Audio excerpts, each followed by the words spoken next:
বন্ধুরা কেমন আছেন আপনারা সবাই? আশা করি ভালো আছেন। তো আজকে আমরা নতুন একটা ভিডিও নিয়ে এসেছি। আজকে আমরা জানবো যে পৃথিবীর সেরা 10 জন ইসলামিক বক্তা। কিছু বক্তার নাম তো আমরা অবশ্যই জানি, যেমন ডক্টর জাকির নায়েক, যেমন হচ্ছে মিজানুর রহমান আজহারি, এই দুজনের নাম আমরা শুনেছি। বাদবাকি আরও দেখবো যে পৃথিবীতে 10 জন কে কে আছেন যারা সবচেয়ে সেরা। তো চলো ভিডিওটা দেখা যাক। আর আপনারা যদি না জেনে থাকেন তাহলে আপনারাও জেনে নিন।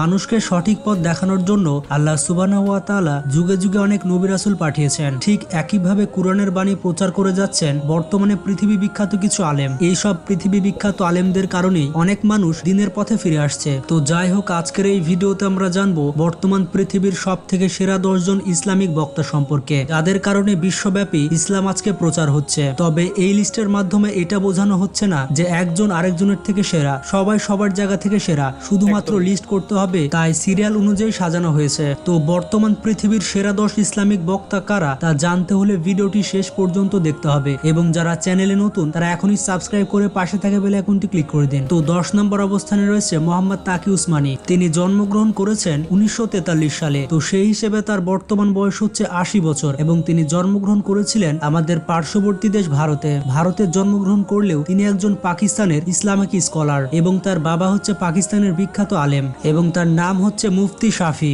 মজার ব্যাপারটি হচ্ছে তাকি উসমানী সহ তার পরিবারের সবাই ইসলাম প্রচারের কাজে ব্যস্ত থাকে। বর্তমান পৃথিবীর অন্যতম সেরা ইসলামিক বক্তাদের মধ্যে তাকি উসমানীকে অন্যতম ধরা হয়। এরপর 9 নম্বর অবস্থানে রয়েছে মিজানুর রহমান আজহারি। বর্তমান পৃথিবীর সেরা 10 জন ইসলামিক বক্তা লিস্টে 9 নম্বর অবস্থানে রয়েছে বাংলাদেশের যুবকদের প্রাণ মিজানুর রহমান আজহারি। মিজানুর রহমান আজহারি বাংলাদেশে যেভাবে ইসলাম প্রচার করেছে অন্য কোনো বক্তা সেভাবে প্রচার করতে পারেনি। তিনি অনেক সহজ করে ইসলাম প্রচার করে থাকেন। মিজানুর রহমান আজহারি বর্তমানে মালয়েশিয়াতে বসবাস করছেন, কিন্তু তারপরও বাংলাদেশ সহ ভারতে মিজানুর রহমান আজহারির অসংখ্য ফ্যান ফলোয়ার রয়েছে। কারা কারা মিজানুর রহমান আজহারির ফ্যান তারা কিন্তু কমেন্ট বক্সে জানাবেন। যার পা আছে সে সাইকেলওয়ালাদেরকে দেখে আফসোস করে, ইস আমার যদি একটা সাইকেল থাকতো তাহলে তার হাঁটা লাগতো না, সাইকেল দিয়ে বাজারে যেতাম।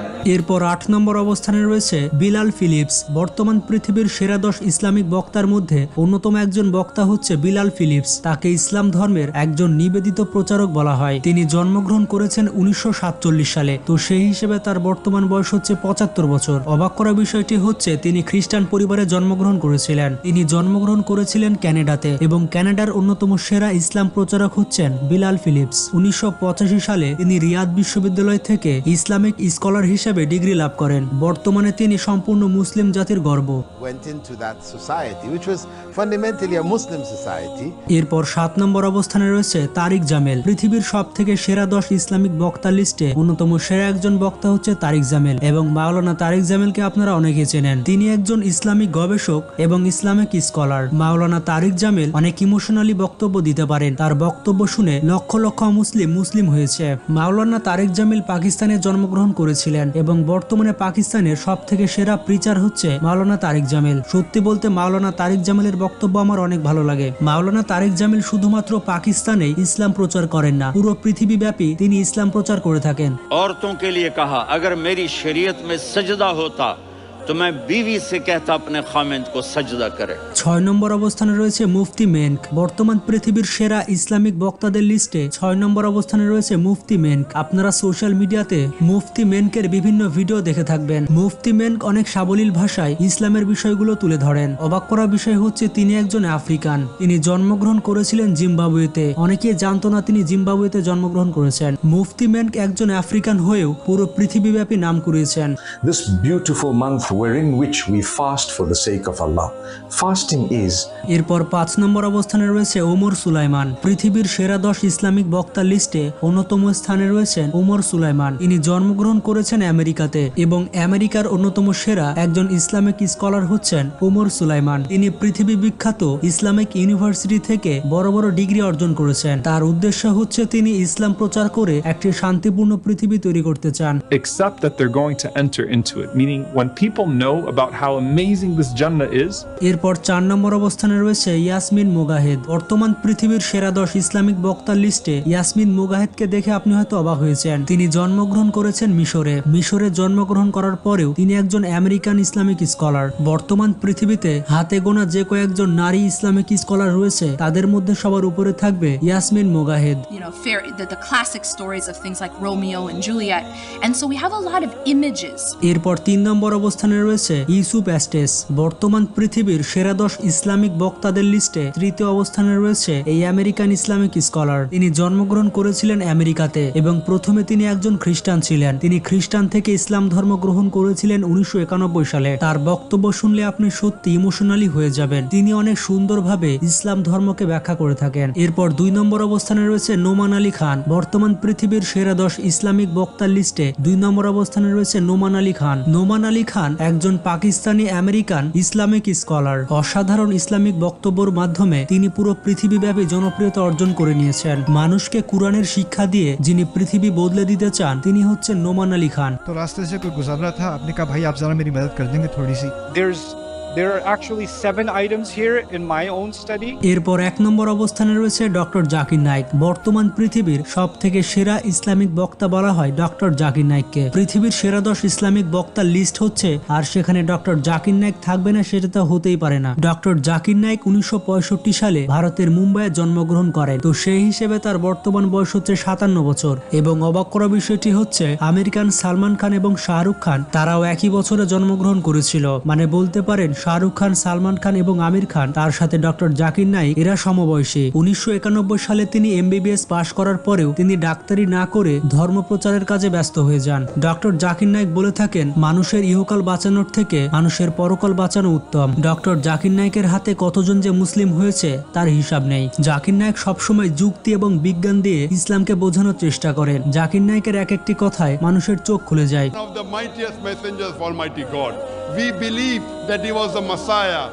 It is also derived from the Arabic word film, which means to submit your will to God. Islam means peace acquired by submitting your will to Almighty God. যাই হোক, আপনারা দেখতে পেলেন বর্তমান পৃথিবীতে কত জ্ঞানী ইসলামিক বক্তা রয়েছে। তো এই সকল ইসলামিক বক্তার মধ্যে আপনার ফেভারিট ইসলামিক বক্তাকে তা কমেন্ট বক্সে জানাবেন। এই ভিডিওতে আমরা জানতে পারলাম যে সারা বিশ্বের মানে পৃথিবীর 10টা ইসলামিক বক্তা, সেরা 10 জন ইসলামিক বক্তা, এবং এখানে একটা সিরিয়াল নাম্বার অনুযায়ী দেওয়া হয়েছে। কিন্তু আমার মনে হয় না যে এরকম কোনো সিরিয়াল নাম্বার অ্যাকচুয়ালি হয়। প্রত্যেক মানুষেরই একটা কোনো একটা যে কথা সেগুলো কিন্তু মানুষের মনে অনেক বেশি পরিমাণে গাঁথে, তাই না? কারো একটা এই জিনিসটা বোঝানোটা ভালো লাগে, কারো অন্য একটা জিনিস হয়তো বোঝানো ভালো লাগতে পারে। তো এই জন্য সেরা আমার মনে হয় সকলেই যতজন মানে একটা ভালো জিনিস প্রচার করছেন ততজন সবাই সেরা। অ্যান্ড অনেকের নাম আমি প্রথমবার জানলাম সত্যি কথা বলতে, আর অনেকের নাম আমি জানতাম। তো আরও অনেকের নাম বলা হয়নি এখানে আই থিঙ্ক। বাদ বাকি ভিডিওটা দেখে আমার খুব ভালো লাগলো, অনেক সম্পর্কে জানতে পারলাম। অ্যান্ড অনেক বক্তারা আছেন যাদের কথা সত্যি অনেক দারুণ, অনেক সুন্দর যুক্তি তর্ক দিয়ে তিনি জিনিসগুলো বোঝার মতো করে বলেন। এবং শুধু ইসলাম নয়, সমস্ত ধর্মের মানুষ, যে কোনো রকমের মানুষই যদি এটা শোনে তার ভালো লাগবে কথাগুলো, এটুকু আমি তো অবশ্যই শিওর দিতে বলতে পারি। কারণ কথাগুলো সত্যি, যেমন এখানে একটা জায়গায় যে কথাটা বলছিলেন মিজানুর রহমান আজারি, যে এই জায়গাটা এটা আমি খুব ভালো লেগেছিলো, এটা ওয়াজটাও আমি শুনেছিলাম। এই জায়গাটা পাশে সে সাইকেলওয়ালাদেরকে দেখে আফসোস করে, ইস আমার যদি একটা সাইকেল থাকতো তাহলে তার হাঁটা লাগতো না, সাইকেল দিয়ে বাজারে যেতাম। এরপর 8 নম্বর অবস্থা, এই জায়গাটাতে আমি শুনেছিলাম যে যার পা আছে সে ভাবছে সাইকেল থাকতো, যার পা নেই সে ভাবছে আমার যদি পা থাকতো, আবার যার দেখবেন সাইকেল আছে তার যদি একটা মোটর বাইক থাকতো। এই কথাটা উনি বলেছিলেন, তো এটা আমার খুব ভালো লেগেছিলো সেই সময়। ওকে, তো থ্যাংক ইউ সো মাচ আমাদের ভিডিও দেখার জন্য। আমাদের ভিডিও কীরকম লাগলো সেটা অবশ্যই আপনি কমেন্টে জানান। বাদবাকি থ্যাংক ইউ সো মাচ। আর কোন বিষয়ের উপর আমরা ভিডিও দেখতে পারি সেটাও কিন্তু অবশ্যই জানান। এখনকার মতো এই পর্যন্তই, দেখা হবে পরবর্তী কোনো ভিডিওতে। ততক্ষণের জন্য ভালো থাকুন, সুস্থ থাকুন, আর দেখতে থাকুন আমাদের চ্যানেল।